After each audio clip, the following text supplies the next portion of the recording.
Bonjour les amis, aujourd'hui nous allons parler de ma dernière lecture. Il s'agit de Hors de question, une romance contemporaine écrite par l'auteur Giorgia Caldera et qui est publiée chez Pygmalion. J'aime autant vous le dire tout de suite, ce livre je l'ai adoré. Si j'étais comme tous mes copains booktubeurs branchés, je dirais que j'ai surkiffé. Et voilà, je suis très contente de vous faire ce retour de lecture parce que j'espère vivement vous donner envie de découvrir cet auteur. En tout cas, j'en ai lu deux. J'ai lu Hors de portée, qui est en gros le premier tome qu'elle a écrit en romance contemporaine. J'avais déjà passé un excellent moment de lecture avec ce premier tome. Je vous en avais parlé dans un vlog sur ma chaîne YouTube en vous expliquant que ça m'avait vraiment fait du bien de lire cette romance parce qu'on sortait complètement des sentiers battus avec Giorgia Caldera. Elle a réussi à ancrer des personnages qui sortent vraiment des clichés du genre de la romance. Et en fait, voilà, mon avis s'est confirmé avec Hors de question. Alors ici, on va en fait suivre deux personnages qui vont tomber amoureux. Il s'agit de Sonia et Alex. Sonia, en fait, est une amie de Scarlett, qui était le personnage principal de Hors de portée. Ce qui fait en fait le lien entre les histoires. Cependant, ce n'est pas une suite, en fait. L'histoire de Scarlett et de Aidan dans Hors de portée, on en connaît la fin. Et voilà, ici, on va en fait prolonger le plaisir de découvrir un petit peu la plume et les personnages de Giorgia Caldera en découvrant une autre histoire d'amour, celle de Sonia et Alex. Sonia, c'est une jeune femme brillante, elle est très belle, elle est dans le contrôle permanent de sa vie, donc c'est quelqu'un de très discipliné, de très rigoureux, elle mange de façon très... Enfin, c'est pas quelqu'un qui est épicurien, quoi. Clairement, elle se contrôle tout le temps, donc elle fait attention à ce qu'elle mange, elle est en permanence au régime, elle s'astreint à faire des footings, voilà, elle court, elle se dépense beaucoup, histoire de contrôler vraiment son apparence, quoi. Donc elle vit pas forcément dans le plaisir quotidien, hein, elle est plus dans la rigueur et dans le contrôle à outrance. Et voilà, elle bosse, elle est photographe, elle est artiste donc, et elle bosse de façon libre en fait, elle est freelance. Et donc elle fait partie de la bande de copines de Scarlett, le personnage qu'on avait découvert dans Hors de portée. Et en fait, ses copines ont d'elle une image complètement différente de ce qu'elle est vraiment, et c'est ce qu'on va pas tarder à découvrir en lisant ce roman. C'est-à-dire que ses copines ont l'impression que Sonia est une fille bien dans ses baskets, une fille facile presque, qui enchaîne les mecs, voilà, qui considère un peu les mecs comme des objets, qui s'attachent jamais à personne. Et voilà, elles se rendent pas compte qu'en fait Sonia n'est pas du tout cette personne qu'elle prétend être, que c'est quelqu'un qui souffre, qui a malheureusement un passé qui la hante. En fait, elle a été traumatisée. Je ne vais pas vous dire par quoi, pourquoi, etc. parce que c'est quand même intéressant de le découvrir par soi-même. Mais voilà, elle a vécu des choses vraiment moches et elle est complètement brisée, quoi. Mais elle se... Comment je vais dire ça ? Elle fait tout pour que personne ne s'en rende compte et donc personne ne sait qu'elle souffre autant. À part peut-être une de ses meilleures amies qui soupçonne plus ou moins qu'il y a un truc, mais elles n'en ont jamais vraiment parlé, quoi. Et puis à côté de ça, il y a Alex, ou Axel, non c'est Axel, je me suis trompée depuis le début, excusez-moi, je vous raconte n'importe quoi. Axel, qu'elle va rencontrer dans des circonstances un petit peu inopinées, pas très... au premier abord, elle va le détester, hein, de toute façon, il va tout faire pour qu'elle le déteste, parce que c'est quelqu'un de très piquant, de très acerbe, qui fait rien pour être sympa, voilà. Axel, il sort encore une fois complètement des codes du genre de la romance contemporaine. C'est quelqu'un qui lui aussi a vécu des choses assez moches. Il est marqué sur son visage, en fait, il a des cicatrices qui en fait attirent beaucoup le regard et du coup il se sent très mal dans sa peau parce qu'il a l'impression en permanence que tout le monde le regarde en se moquant de lui et ça fait qu'il s'est fait une espèce de carapace comme ça de mec intouchable. Il se cache derrière un cynisme permanent. Et donc il est très difficile à capter, quoi. Il est difficile à cerner, à percevoir. Ces deux personnages vont se rencontrer et par le biais de circonstances que je vous explique pas, mais particulières, ils vont se rapprocher, tomber amoureux et rencontrer les difficultés que rencontrent toutes les personnes qui se rencontrent et qui tombent amoureux et qui doivent nécessairement apprendre à se connaître et à faire des concessions pour que ça marche, et dans un contexte d'autant plus difficile que tous les deux, leur passé est très présent dans leur vie et les empêche finalement d'être heureux et de s'accomplir librement. Voilà, si je dois vous présenter un peu les choses. Alors vous allez me dire, oui, ça c'est ce qui se passe dans toutes les romances en fait.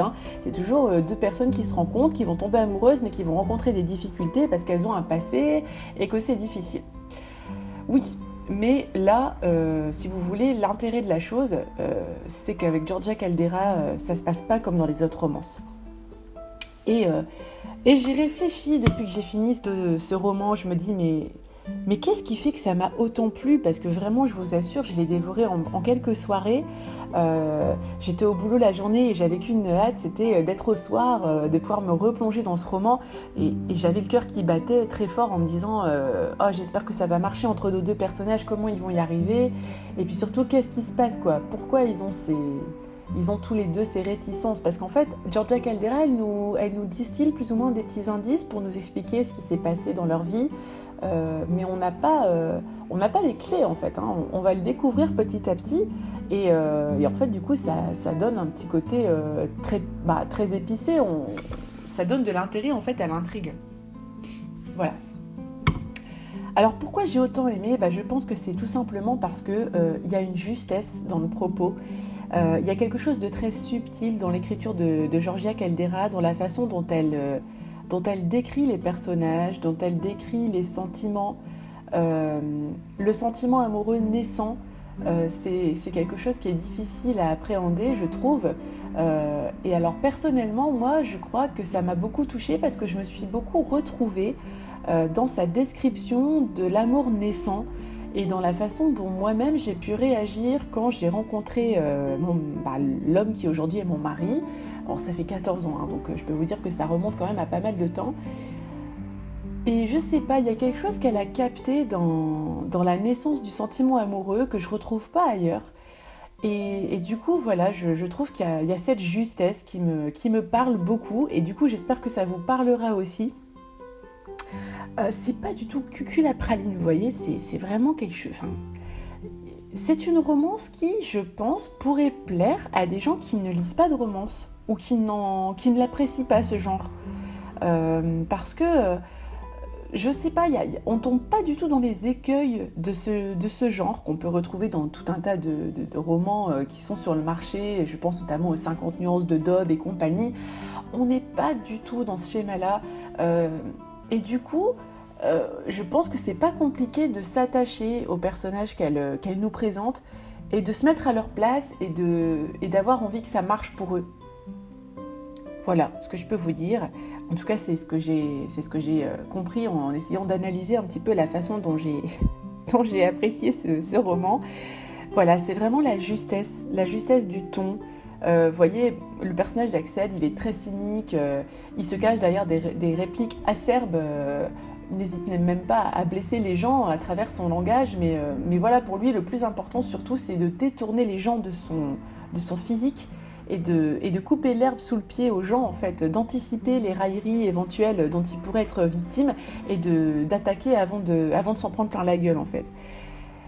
Et pour autant, c'est pas du tout, on tombe pas dans des dialogues épouvantables, dans des jeux de verbal à non plus finir. Ça reste vraiment très fin, très... je sais pas, il y a une finesse. Il y a une finesse et il y a une justesse.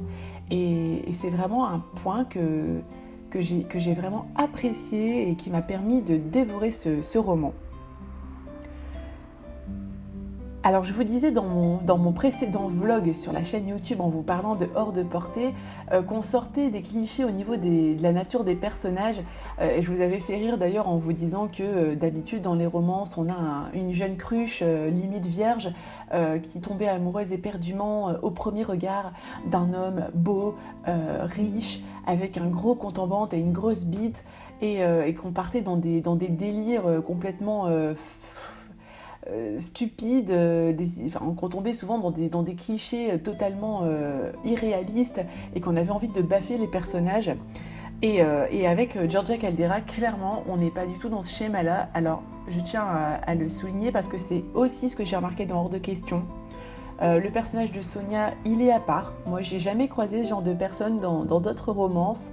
Le personnage d'Axel, il est complètement à part aussi.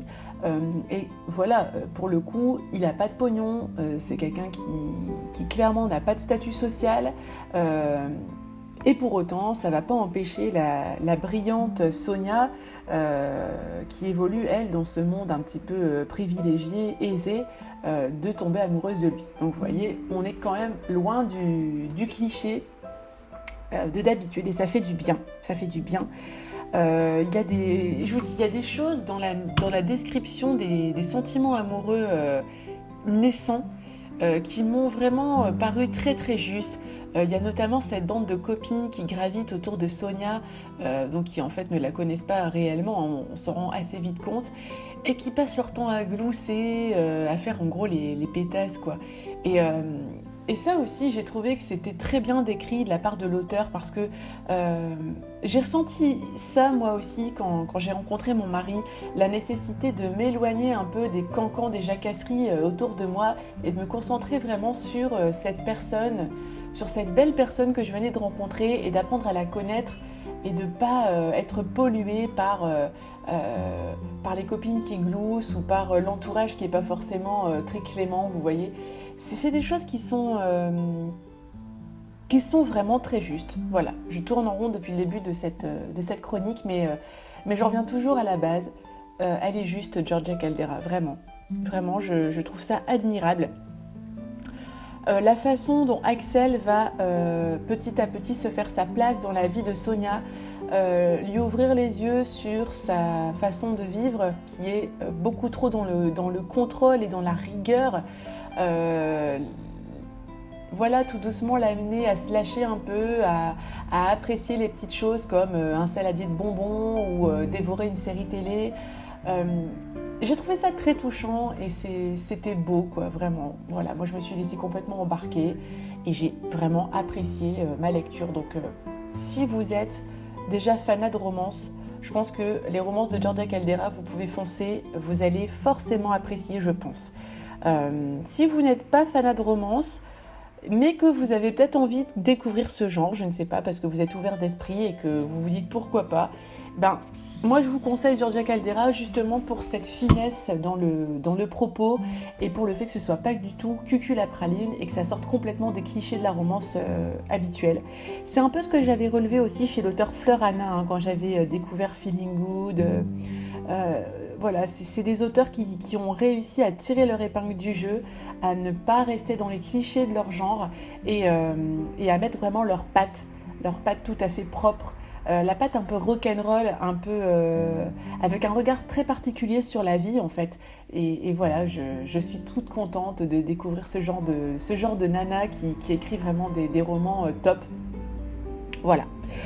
J'en termine en vous disant que y a une playlist au début du livre qui vous permet en fait de vous plonger un peu dans l'ambiance d'écriture de Giorgia Caldera. Moi c'est un truc, j'adore quand les auteurs font ça, quand ils nous mettent au début du livre les musiques qu'ils ont écoutées ou qu'ils apprécient.